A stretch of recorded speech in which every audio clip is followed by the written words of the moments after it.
Assalamualaikum warahmatullahi wabarakatuh. Halo semuanya. Halo semuanya. Halo semuanya.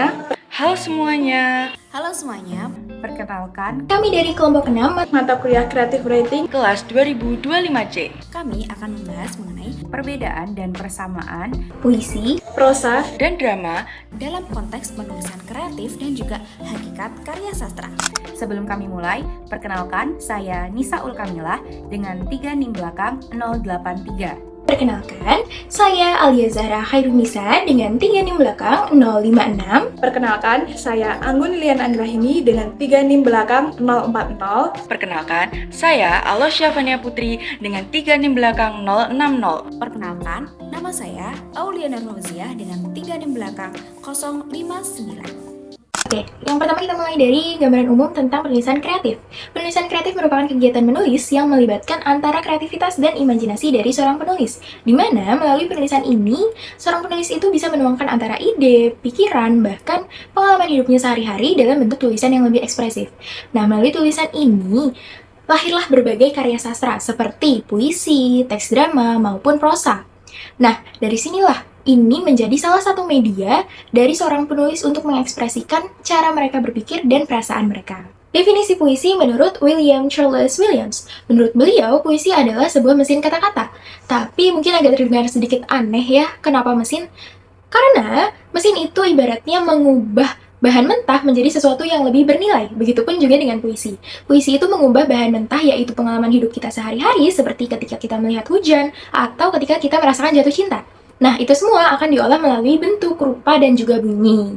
Nah, hasilnya ini akan menghasilkan sebuah karya sastra yang menghubungkan antara imajinasi penuh penulisnya kepada perasaan pembacanya langsung. Jadi, puisi itu bisa membuat bahasa yang tadinya biasa saja menjadi sebuah karya sastra yang jauh lebih memiliki makna. Kemudian ada ciri-ciri puisi. Yang pertama, puisi itu bersifat imajinatif, di mana biasanya seolah-olah puisi itu membawa kita masuk ke dalam dunia imajinasi si penulisnya. Karena terkadang, puisi itu memiliki bahasa atau kalimat yang tidak masuk akal. Yang kedua, kalimatnya lebih ringkas dibandingkan teks drama atau prosa yang lebih panjang. Puisi itu memiliki kalimat yang to the point. Yang ketiga, puisi itu mengandung ritme, seolah-olah puisi itu memiliki alunan musik atau iramanya sendiri ketika kita sedang membacanya. Nah, yang keempat, puisi itu memiliki diksi yang kuat. Di sini, peran metafora itu sangat penting. Seperti contohnya, penulis itu tidak mengatakan dia itu cantik, tapi mungkin saja penulis itu mengatakan wajahnya secantik rembulan. Nah, ini dia yang disebut kekuatan bahasa konotatif. Dan yang terakhir ada tipografi. Penulisan puisi itu tidak selalu mesti harus rata kanan kiri, tapi bisa saja menulis puisi itu dalam bentuk pola seperti lingkaran, kotak, atau bahkan love, dan pola lainnya. Kemudian ada jenis-jenis puisi. Yang pertama ada puisi naratif, yaitu puisi yang mengandung unsur-unsur cerita seperti misalnya menceritakan sebuah peristiwa atau menceritakan kisah perjalanan seseorang. Nah, yang kedua ada puisi dramatik, yaitu puisi yang menampilkan tokoh atau suara tertentu seolah-olah sedang berbicara. Contohnya puisi yang menggambarkan dialog atau perasaan seorang tokoh dalam situasi tertentu. Nah, yang ketiga ada puisi bebas, yaitu puisi yang tidak terikat oleh rima atau irama tertentu. Misalnya puisi modern yang baris dan bentuknya itu ditentukan oleh penulisnya sendiri, sesuai keinginan penulisnya. Nah, yang keempat ada puisi tradisional. Puisi tradisional yaitu puisi yang masih mengikuti pola rima atau irama tertentu. Contohnya seperti pantun atau syair yang memiliki pola yang teratur. Dan yang terakhir ada namanya puisi soneta, yaitu puisi yang sudah memiliki struktur baris yang tetap. Biasanya terdiri dari 14 baris. Baik, kita masuk ke materi prosa. Secara umum, prosa merupakan sebuah karya sastra yang menggunakan bahasa bebas dan tidak terikat oleh rima atau irama seperti puisi. Prosa sendiri biasanya disusun dalam bentuk paragraf dan digunakan untuk menyampaikan sebuah cerita atau gagasan secara naratif, misalnya dalam sebuah cerpen atau novel. Materi selanjutnya yaitu jenis prosa berdasarkan isinya. Yang pertama ialah prosa fiksi, yang mana prosa ini tuh bersifat imajinatif, contohnya seperti novel ataupun cerpen. Dan yang kedua adalah prosa non-fiksi, yang mana itu berdasarkan realitas atau fakta yang ada. Contohnya sendiri itu bisa berupa biografi. Adapun jenis prosa berdasarkan periodenya, yaitu yang pertama adalah prosa lama, itu bentuknya seperti hikayat, dongeng, ataupun legenda. Dan untuk prosa yang baru atau modern, itu bentuknya berupa cerpen atau novel. Namun, dalam konteks penulisan kreatif, prosa tidak hanya digambarkan sebagai bahasa yang bebas. Paul Mills juga menjelaskan bahwa prosa dibangun oleh beberapa elemen penting. Yang pertama adalah story atau cerita. Cerita menjadi struktur utama yang menggerakkan alur peristiwa dari awal hingga akhir. Yang kedua adalah voice, yaitu suara naratif atau cara penulis untuk menyampaikan sebuah cerita seperti sudut pandang dan gaya bahasa. Yang ketiga adalah world building, yaitu proses membangun sebuah latar dan suasana sehingga pembaca dapat membayangkan dunia dalam cerita. Dan yang terakhir adalah karakterisasi, yaitu penciptaan tokoh yang memiliki sifat, motivasi, dan juga konflik. Oke, di sini saya akan menjelaskan mengenai drama. Mungkin kita sudah nggak asing lagi ya sama yang namanya drama gitu. Nah, drama merupakan bentuk karya naratif yang ceritanya itu disampaikan melalui tindakan dan juga dialog dari tokoh drama tersebut. Drama ini tuh berbeda dari puisi dan prosa. Nah, kalau puisi prosa itu biasanya ceritanya itu disampaikan secara tulisan, secara naratif dari penulis gitu. Tapi kalau drama, ceritanya itu disampaikan karena adanya tindakan dan dialog dari suatu tokoh gitu. Drama itu mempunyai unsur-unsurnya yang pertama ada karakter. Karakter ini pasti ada tokoh. Tokoh pasti punya karakter. Nah, tokoh ini yang menjadi pelaku yang menjalankan suatu drama ataupun cerita tersebut. Kemudian yang kedua ada dialog. Nah, dialog ini merupakan percakapan antar tokoh yang percakapannya itu bisa menjadi alat utama untuk penyampaian cerita ataupun drama. Dan yang ketiga ada aksi, action atau tindakan. Nah, si tokoh tadi pasti ada aksi, tindakan, peristiwa yang terjadi di atas panggung atau di suatu adegan tertentu. Yang keempat ada konflik. Nah, konflik itu merupakan masalah yang terjadi di suatu cerita tersebut. Nah, konflik ini yang menjadi sumber ketegangan suatu cerita atau drama. Selanjutnya adalah alur. Nah, alur ini merupakan rangkaian peristiwa dari awal cerita hingga akhir cerita. Selanjutnya ada setting. Nah, setting ini merupakan latar itu bisa latar tempat, latar waktu, ataupun latar suasana di suatu cerita tersebut. Selanjutnya ada suara dan visual. Suara visual ini bisa meliputi background, musik, pencahayaan, atau mungkin gerakan panggung yang bisa memperkuat makna dramatik dari suatu cerita. Selanjutnya ada struktur drama. Babak satu ada pengenalan. Nah, pengenalan ini biasanya drama itu memperkenalkan tokohnya siapa saja, situasi awal cerita itu bagaimana, dan tujuan tokohnya itu apa. Kemudian selanjutnya ada konflik. Nah, konflik ini merupakan masalah, tantangan, pertarungan yang dihadapi oleh tokoh dalam suatu cerita. Kemudian ada resolusi. Nah, resolusi ini merupakan solusi dari suatu konflik yang telah dihadapi oleh si tokoh dalam cerita tersebut. Nah, kemudian ada ciri-ciri drama. Nah, drama itu mempunyai ciri-ciri. Yang pertama ada aksi.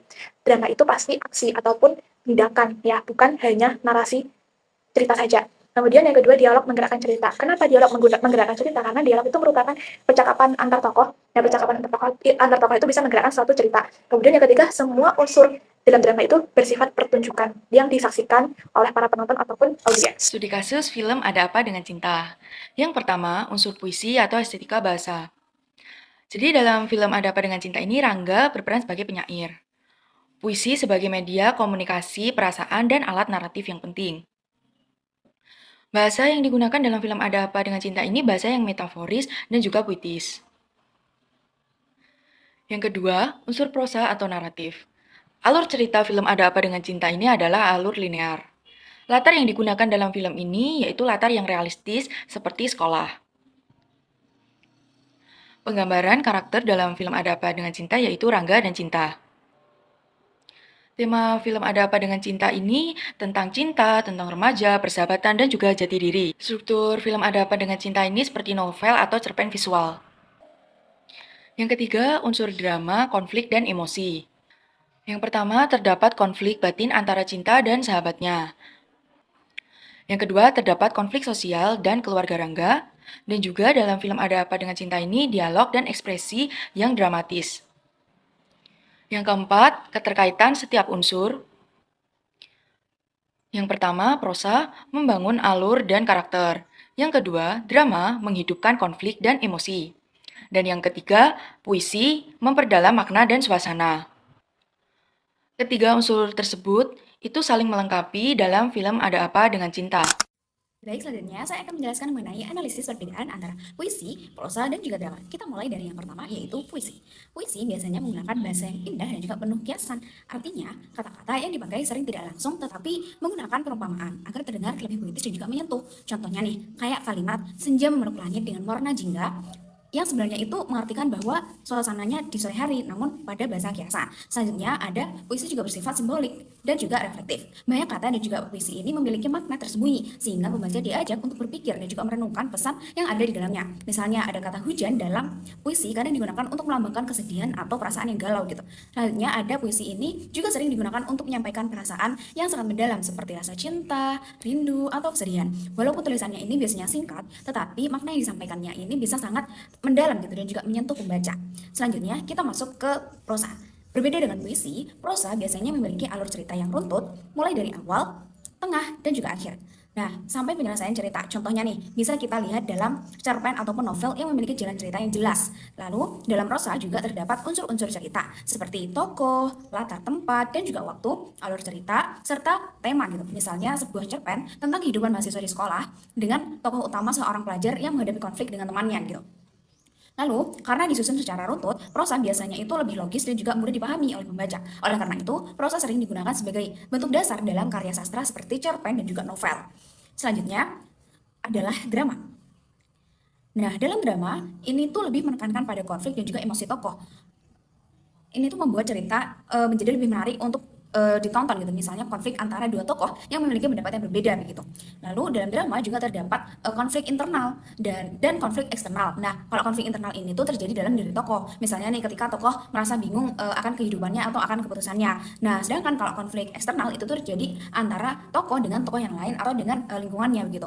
Nah, karena drama ini biasanya kan dipentaskan nih di panggung atau di teater gitu. Nah, biasanya kan diperankan oleh aktor. Cerita dalam drama ini bisa terjadi lebih hidup gitu. Nah, dalam drama itu juga penonton bisa melihat langsung ekspresinya, dialognya, emosinya, dan juga para tokoh-tokohnya. Nah, tujuan dari drama sendiri adalah membuat penonton ikut merasakan emosi dalam cerita, misalnya ikut sedih, ikut tegang, atau terharu gitu saat melihat adegan tertentu. Walaupun ketiganya ini berbeda gitu, puisi, prosa, dan juga drama sebenarnya memiliki persamaan. Ketiganya itu sama-sama merupakan karya sastra yang menggunakan bahasa untuk menyampaikan pesan, melibatkan emosi dan juga perasaan, serta bertujuan untuk menghibur gitu, sekaligus memberikan pelajaran kepada pembaca ataupun penonton. Jadi, kesimpulannya, puisi, prosa, ataupun drama sama-sama merupakan bentuk karya sastra yang lahir dari proses penulisan kreatif.